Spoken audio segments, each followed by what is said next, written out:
manifeste-nous encore une fois ce qui se passe. Est-ce que maintenant les douleurs sont parties ou elles diminuent ou qu'est-ce qu'il en est? Manifeste, dis-nous. Hein, parce qu'encore une fois, quand l'ennemi est dévoilé, il n'a pas de choix que de partir. Hein, C'est et que cela. nous savons que tu vas être délivré et que ces choses vont partir de ta vie. Donc manifeste ce qui se passe en ce moment. Oui, Stéphanie, je voudrais t'encourager et te dire que ce que tu ressens en ce moment, c'est une œuvre de l'esprit. Tu vois, il arrive que lorsque la puissance de Dieu vienne confronter les œuvres des ténèbres, il y a ce genre de manifestation. Donc, que tu ne sois pas apeuré ou effrayé, c'est le processus de la délivrance. Quand tu lis dans le livre de Marc au chapitre 9, Jésus a fait face comme ça à un esprit impur qui affligeait un enfant que son père a apporté aux disciples qui n'avaient pas pu chasser le démon.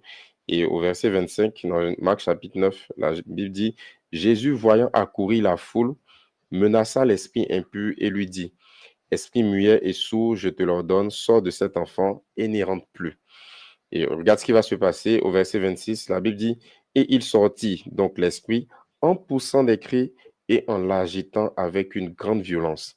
L'enfant devint comme mort, de sorte que plusieurs disaient qu'il était mort. Mais Jésus, l'ayant pris par la main, le fit lever et il se tint debout.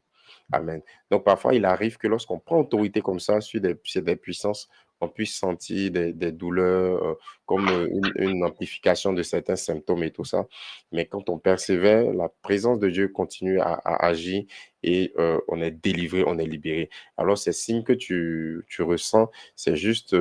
ces symptômes, ce sont juste des signes de la présence de Dieu sur toi qui est en train de confronter les œuvres des ténèbres afin de te délivrer totalement, comme Arnaud l'a dit.